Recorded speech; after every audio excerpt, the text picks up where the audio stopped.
Thank you. Good morning.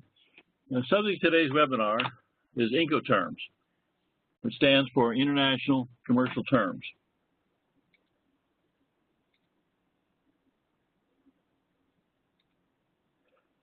The latest version of INCOTERMS is INCOTERMS 2010.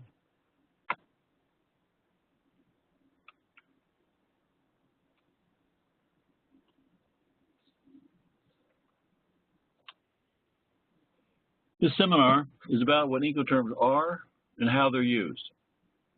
Companies that export and import internationally need to understand what are INCOTERMS and to use them to precisely determine whether the buyer or seller pays for freight, insurance, and customs duties, and where risk transfers from the seller to the buyer.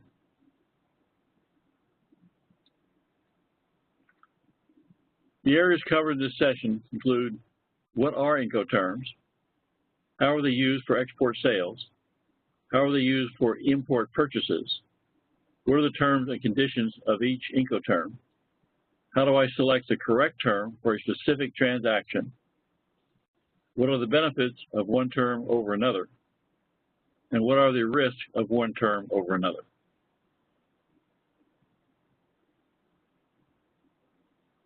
I'd like to mention this time that I'll watch the chat window, and as questions arise and you put a question in, I'll attempt to incorporate it into the discussion.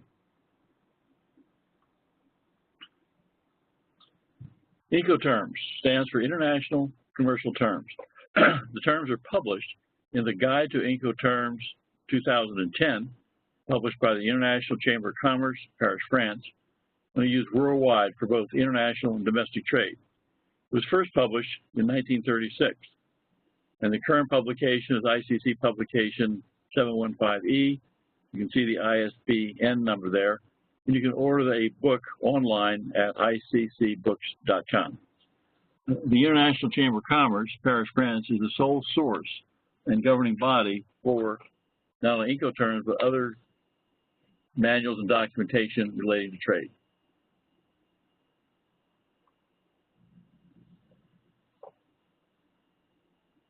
INCOTERMS rules explain a set of three-letter trade terms reflecting business-to-business practice and contracts for the sale of goods.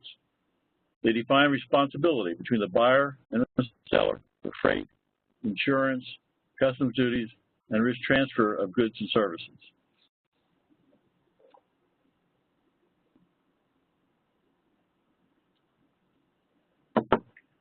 How to use INCOTERMS rules. 1, incorporate the rules into your contract for sale. 2, choose the appropriate INCOTERMS rule. Specify your place or port as precisely as possible. And remember, the rules do not give you a complete contract.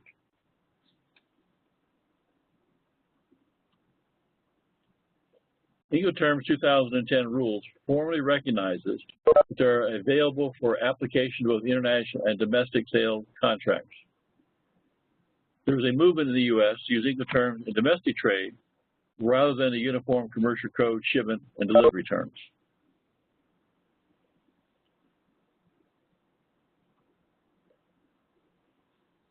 The INCOTERMS that apply for any mode of transportation include Ex-Works, FCA for free carrier, CPT for carriage paid to, CIP, which is carriage and insurance paid to, DAT, delivered at terminal, DAP, delivered at place, and DDP, delivered duty paid. These 7 terms can be used for any of the 5 modes of transportation, which we'll discuss later on. There's 4 additional rules. There's 4 additional rules to include FAS, free alongside ship, FOB, free on board, CFR, cost and freight, CIF, cost, insurance, and freight.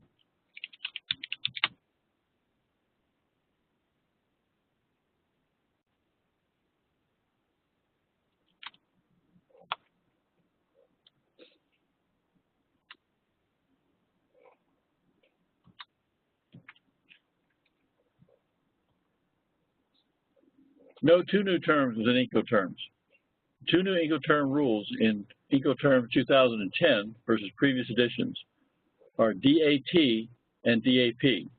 And these two terms have replaced the INCOTERM rules DAF, DES, DEQ, and DDU found in INCOTERMS 2000.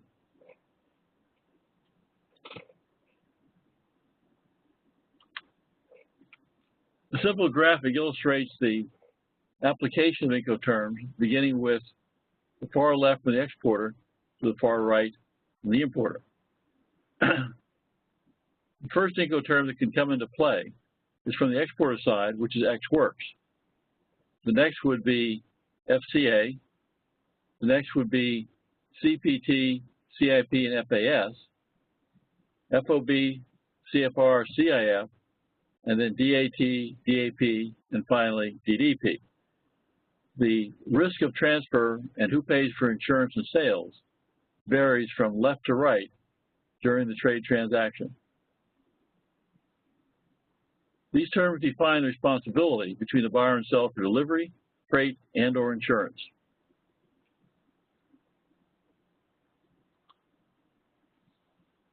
Note, modes of transportation and evidence of delivery. There are 5 basic modes of transportation recognized by the International Chamber of Commerce for documentary letters of credit and subsequently INCOTERMS. For marine, it's a marine bill of lading, or C, which is an international title document. Air, which is defined and evidenced by an airway bill or consignment note for air shipments. Rail, or railway bill for rail shipments. Truck, or straight way bill for truck shipment. And finally, courier, courier receipt for air courier shipments. These are the 5 modes recognized by the International Chamber of Commerce. Important to note that the marine bill of lading is the only title document recognized internationally.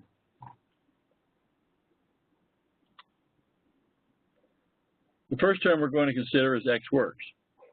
If you notice the graphic for ocean, air, rail, and truck demonstrates whether you can use this ex-works term if you're shipping by one of these modes.